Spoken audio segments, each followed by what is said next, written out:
दोस्तों 2024 शारदीय नवरात्रि शुरू होने से पहले अपने भवन से और मुख्य द्वार से तुरंत हटाएं। ये चीजें माता शेरों वाली ऐसे घर में कभी नहीं आती जिस घर में होती है। यह वस्तुएं आज ही घर से बाहर फेंके। अगर आपने ये चीजें घर से बाहर नहीं फेंकी तो माता रानी आपके घर में कभी नहीं आएगी। व्रत रखने का फिर कोई फायदा नहीं। दोस्तों नवरात्रि का विशेष पर्व नवरातें हैं, यानी नवरात्र। आपको बता दें, नवरात्रि के पूरे 9 दिन गंगा जल की हर एक बूंद की तरह पवित्र माने जाते हैं। ये शुभ 9 के 9 दिन भक्तों के जीवन में विशेष फल की सौगात लेकर आते हैं। आपको बता दें 2024 में इस साल मां दुर्गा पालकी पर सवार होकर पृथ्वी लोक पे पधार रही हैं। शास्त्रों में वर्णित है तथा ऐसी मान्यता है कि अगर शारदीय नवरात्रि पर यदि माता दुर्गा का आगमन उनके वाहन सिंह पर नहीं बल्कि पालकी पर होगा तो मान्यता है कि माता दुर्गा का पालकी पर सवार होकर आना बहुत ही शुभ और विशेष फलदायी होता है। जीवन सुखमय हो जाता है। भक्ति का आनंद भरपूर लाभ भक्त जनों को मिलता है। दोस्तों इस बार नवरात्रि पूरे 9 दिनों तक मनाई जाएगी, ना एक भी दिन कम ना ज्यादा। पूरे के पूरे 9 दिनों तक मनाई जाएगी। मां वैष्णो रानी की विशेष रूप से पूजा आराधना की जाएगी। शारदीय नवरात्रि का महापर्व इस बार 2024 में 3 अक्टूबर दिन गुरुवार से शुरू होकर 12 अक्टूबर शनिवार के दिन समाप्त होंगे। ऐसे में शारदीय नवरात्रि पर माता दुर्गा की कृपा पाने के लिए कलश स्थापना का शुभ मुहूर्त है। 3 अक्टूबर को सुबह 6:19 से सुबह 7:23 तक है। साथ ही अभिजीत मुहूर्त है 11:52 से लेकर दोपहर 12:40 पर होगा। मुहूर्त में की गई पूजा अति उत्तम मंगलकारी मनवांछित फल प्रदान करने वाली मानी जाती है। इससे समस्त देवी देवताओं की कृपा आनंद पूर्वक बरसती है और पूजा पाठ का फल कई हजार गुना प्राप्त होता है। ऐसे में जो व्यक्ति नवरात्र आने से पहले घर से ये चीजें हटा देता है तो उसके घर में मां वैष्णो का आगमन होता है। माता लक्ष्मी का होगा वास। मां शेरों वाली आपकी झोली खुशियों से भर देंगी। इसीलिए नवरात्र आने से पहले घर से ये चीजें फौरन हटा दें। दोस्तों आज हम कुछ ऐसे ही गलतियों के बारे में जानेंगे जो अगर आपके घर में होती है तो माता शेरा वाली कभी नहीं करती ऐसे घर में वास। फिर चाहे आप कितनी ही पूजा पाठ कर लें, माता दुर्गा ऐसे घर में कभी नहीं आती। ऐसे घर से देवता भी कुपित रहते हैं। दोस्तों पूरी जानकारी को देखने के लिए इस वीडियो को अंत तक जरूर देखें और एक लाइक तो बनता है। दोस्तों सबसे पहले नवरात्रि के पहले ही दिन मंदिर की अच्छी तरह से साफ सफाई कर ले। मंदिर जितना सफा होगा फल उतना ही साफ, यानी इतना मिलेगा कि झोली छोटी पड़ जाएगी। मंदिर के अंदर अगर पुरानी मालाएं हैं, टूटी फूटी मूर्तियां हैं, उसके साथ ही खाली माचिस के डिब्बे रखे हुए हैं तो उन्हें बाहर फेंक दें तथा टूटी मूर्ति को किसी नदी में प्रवाहित कर दें। घर में छोटे बच्चों को नवरात्रि का व्रत नहीं रखना चाहिए। इससे उनकी जान को खतरा हो सकता है क्योंकि इस व्रत में शरीर को अधिक शक्ति की जरूरत होती है। पाल जूस इत्यादि की आवश्यकता पड़ती है। बच्चे व्रत रखने में सक्षम नहीं होते। बच्चे यदि रख भी लेते हैं तो जाने अनजाने में व्रत को तोड़ देते हैं। बच्चे नादान होते हैं। माता शेरों वाली की तस्वीर अगर कांच के फ्रेम की है और वो कांच हल्की सी भी अगर टूटी हुई हो तो ऐसी कांच को बदलवा ले या ऐसी तस्वीर को जल में विसर्जित कर दे। टूटी मूर्ति की पूजा करने से, टूटी तस्वीर की पूजा करने से आपकी श्रद्धा, भक्ति, व्रत आदि सब टूट जाता है। आपका व्रत खंडित हो जाता है। वास्तुशास्त्र के अनुसार घर में सकारात्मक ऊर्जा बढ़ाने के लिए कई महत्वपूर्ण बातें बताई गई हैं। वास्तु के अनुसार घर की हर एक वस्तु नकारात्मक और सकारात्मक ऊर्जा का संचार करती है। अगर उन्हें सही स्थान पर ना रखा जाए तो ये घर में नकारात्मकता फैलाती है, जिसका असर बुरी तरह से घर की आर्थिक स्थिति पर पड़ जाता है और घर में क्लेश बढ़ता है। वहीं अगर उन्हें सही दिशा में और सही स्थान पर रखा जाए तो ये घर में सकारात्मक ऊर्जा फैलाते हैं और घर में सुख शांति बनी रहती है। दोस्तों वास्तु के अनुसार घर का मुख्य द्वार सभी तरह के सुख, समृद्धि और वैभव का प्रवेश द्वार होता है। लेकिन अगर इसकी दिशा गलत हो या फिर कोई ऐसी चीजें इसके सामने रखी जाए तो नकारात्मकता फैलती है, तो इससे घर में क्लेश, बीमारियां और दरिद्रता घर में प्रवेश करती है। इसी कारण वास्तु शास्त्र में घर के मुख्य द्वार को बहुत अधिक महत्व दिया गया है। वास्तु के अनुसार मुख्य द्वार के सामने कुछ ऐसी चीजें हैं जो कभी नहीं होनी चाहिए। ये चीजें अशुभ तो होती ही हैं, साथ ही साथ ये कई तरह की समस्याएं उत्पन्न करती हैं। इनका असर परिवार की महिलाओं पर, बड़े बुजुर्गों पर, घर के बालकों पर तथा ऐसे ही कई चीजें परिवार के हर एक सदस्य पर बुरा असर डालती है और उन्हें स्वास्थ्य के साथ ही आर्थिक समस्याओं का सामना भी करना पड़ता है। तो ऐसे में हम जानते हैं मुख्य द्वार के सामने वो कौन सी चीजें हैं जो होना बहुत ही अशुभ माना गया है। दोस्तों नंबर 1, घर के सामने गंदे पानी का जमाव। वास्तु के अनुसार घर के मुख्य द्वार के सामने गंदे पानी का जमाव होना बड़ा ही अशुभ होता है। यह वास्तु दोष का कारण बनता है।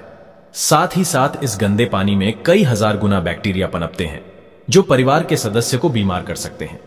गंदे पानी का जमाव होने से हैजा, पीलिया, डायरिया तथा कैंसर होने का खतरा बना रहता है। राहु दोष उत्पन्न हो जाते हैं, लक्ष्मी रुष्ट हो जाती है, शनिदेव क्रोधित हो जाते हैं। इसीलिए अगर घर के सामने कोई भी गंदा पानी जमा होता है तो उसे तुरंत हटा देना चाहिए, या जिस गड्ढे में गंदा पानी है उसे सीमेंट से भर देना चाहिए। वास्तु के अनुसार इसे उचित नहीं माना जाता।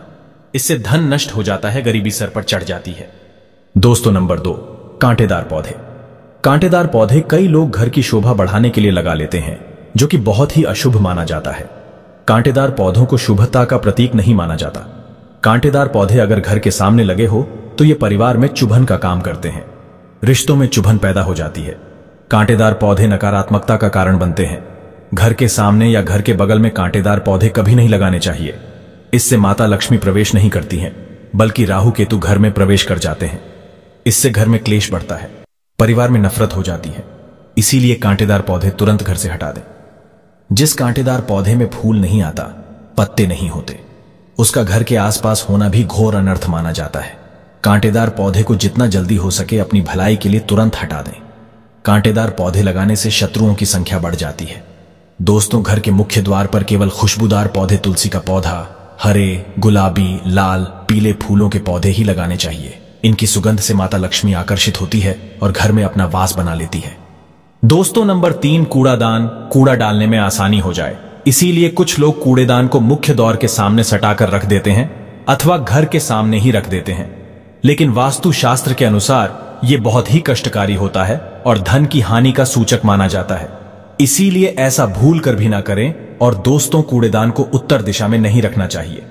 इस दिशा को देवी लक्ष्मी की दिशा माना गया है। साथ ही साथ मुख्य द्वार पर झाड़ू, पोछा, बाइफर आदि भी नहीं रखना चाहिए, बहुत ही अशुभ माना जाता है। दोस्तों, नंबर 4, बिजली का खंभा। कई घरों के सामने बिजली का खंभा होता है, लेकिन वास्तु के अनुसार यह परिवार के सदस्यों की उन्नति में बाधा होता है। मुख्य द्वार के सामने खंभा होना बहुत ही हानिकारक हो सकता है। इसीलिए मुख्य द्वार बनाते समय इस बात का ध्यान अवश्य रखें। दोस्तों, नंबर 5, पेड़ पौधे। घर के मुख्य द्वार के सामने घने पेड़ पौधे नहीं होने चाहिए। इससे वास्तु दोष उत्पन्न होता है। साथ ही साथ इससे सूर्य प्रकाश घर में प्रवेश नहीं कर पाता। प्रातः काल में घर के मुख्य द्वार से सूर्य प्रकाश घर में प्रवेश करता है तो यह स्वास्थ्य के दृष्टिकोण से भी अच्छा होता है। साथ ही घर में सुख, समृद्धि और शांति बनी रहती है। इसी कारण घर के मुख्य द्वार के सामने पेड़ होना शुभ नहीं माना जाता। पेड़ पौधे हमेशा घर के साइड में होने चाहिए, लेकिन सामने नहीं। दोस्तों, नंबर 6, बेल का ऊपर चढ़ना। घर के आगे से बेल का ऊपर चढ़ना बहुत ही अशुभ माना जाता है। वास्तु के अनुसार इससे विरोधियों तथा शत्रुओं की संख्या बढ़ती है और व्यक्ति की उन्नति में बाधा निर्माण होता है। दोस्तों, नंबर 7, घर की दहलीज। वास्तु के अनुसार मुख्य द्वार की दहलीज से ऊंची सड़क होना बहुत ही कष्टकारी होता है। और दोस्तों, वहीं वास्तु के अनुसार जिन पौधों में से हमेशा दूध की तरह तरल पदार्थ निकलता रहता है, तो उसे घर के मुख्य द्वार के सामने कभी नहीं लगाना चाहिए। मुख्य द्वार या फिर कोई भी घर के सामने गड्ढा या कीचड़ नहीं होना चाहिए। यह शोक कारक होता है, इससे शोक समाचार की प्राप्ति होती है। घर के मुख्य द्वार के सामने मंदिर भी बिल्कुल नहीं होना चाहिए। अगर घर के मुख्य द्वार के सामने मंदिर हो तो परेशानियां और संकट से घिरे रहेंगे। मुख्य द्वार के सामने सीढ़ी नहीं बनानी चाहिए, इससे तरक्की में बाधा का निर्माण होता है। बच्चों को पढ़ाई में सफलता नहीं मिल पाती। घर के मुख्य द्वार के ऊपर अन्य द्वार होना भी नुकसानदायक होता है, इससे धन का नाश होता है। घर के ऊपर पड़ रही छाया से भी छाया भेद होता है। हालांकि यह देखना होता है कि घर के ऊपर किसकी छाया पड़ रही है, किस दिशा से किस प्रकार की छाया होती है, उसी से लाभ या फिर नुकसान का पता चलता है। दोस्तों, नंबर 8, घर के मुख्य द्वार पर कभी भी माता लक्ष्मी की तस्वीर आपको बिल्कुल भी नहीं लगानी चाहिए। दोस्तों, माता लक्ष्मी की तस्वीर को हमेशा अपने घर के पूजा घर के अंदर स्थापित करना चाहिए, या फिर अलमारी के अंदर आपको माता लक्ष्मी और माता लक्ष्मी से जुड़ी सभी चीजें रखनी चाहिए, क्योंकि माता लक्ष्मी का स्थान हमेशा घर के अंदर ही माना जाता है, ना कि उनका स्थान आपके द्वार पर। माता लक्ष्मी को कभी बाहर नहीं करना चाहिए। धन की देवी को हमेशा घर में स्थान दिया जाता है। कई लोग क्या करते हैं कि फैशन के तौर पर घर के द्वार पर ही माता लक्ष्मी की तस्वीर लगा देते हैं, तो ऐसे में माता लक्ष्मी द्वार से ही वापस चली जाती है और घर के अंदर कभी भी प्रवेश नहीं करती। आपको इस बात का जरूर ध्यान रखना चाहिए, प्रवेश द्वार पर चप्पल नहीं रखनी चाहिए। इससे प्रवेश द्वार अपवित्र हो जाता है और नकारात्मक ऊर्जा प्रवेश कर जाती है तथा धन की देवी माता लक्ष्मी नाराज होकर चली जाती है। और कभी भी आपके द्वार पर नहीं आती। दोस्तों, नंबर 9, केले के पत्ते की बंधन बाल अपने घर के मुख्य द्वार पर जरूर लगानी चाहिए। इससे माता लक्ष्मी आकर्षित होती है। ऐसे घर पर सदैव अपना आशीर्वाद बरसाती रहती है। बंधन बाल के माध्यम से समझ लीजिए कि आपके जीवन के अंदर, घर के अंदर माता लक्ष्मी यश, वैभव, कीर्ति और कुबेर के साथ प्रवेश करती है और आपके घर का मुख्य द्वार मालामाल आपको बना देता है। घर का द्वार घर की संपन्नता के बारे में बताता है, तो भूलकर भी घर के मुख्य द्वार के आसपास आपको किसी भी प्रकार का कचरा बिल्कुल भी नहीं फैलाना चाहिए, ताकि आपको इसका सकारात्मक परिणाम देखने को मिल सके, न कि आपको उसका नकारात्मक परिणाम झेलने पड़े। दोस्तों, सजावट के तौर पर घर के मेन द्वार पर ऐसे फूल ना लगाएं।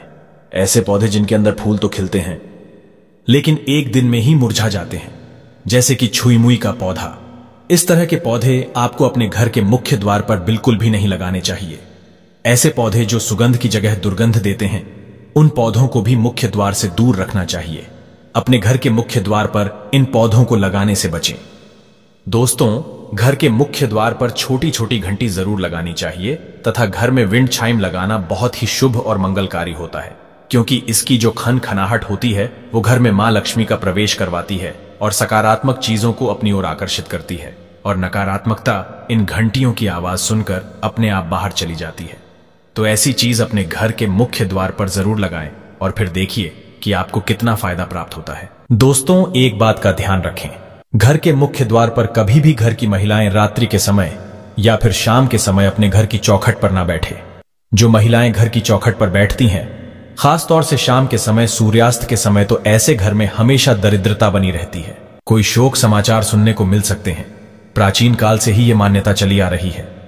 वैसे तो चौखट पर बिल्कुल भी नहीं बैठना चाहिए। ऐसा करना आपके घर में बर्बादी का कारण बन सकता है, और मान्यता है कि जो भी व्यक्ति घर की चौखट पर बैठता है तो उसे आने वाले समय में किसी गंभीर बीमारी का भी सामना करना पड़ सकता है, और ऐसे घर में देवी देवता कभी निवास नहीं करते।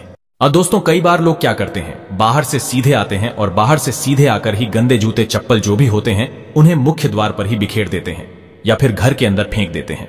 इसके अलावा इस बात का भी जरूर ध्यान रखें कि आपको अपने मुख्य द्वार पर कभी भी जंग लगा हुआ या फिर पुराना टूटा हुआ ताला इस्तेमाल नहीं करना चाहिए। अगर ताला खराब हो गया है तो नया ताला ले ले, क्योंकि जंग लगा हुआ ताला इस्तेमाल करने से व्यक्ति की किस्मत पर भी ताले पड़ सकते हैं, जो कि ऐसी मान्यता है। अगर आपको यह जानकारी पसंद आए तो वीडियो को लाइक करें, शेयर करें और हमारे चैनल को सब्सक्राइब करें। कमेंट में जय माता लक्ष्मी, जय माता दी जरूर लिखें।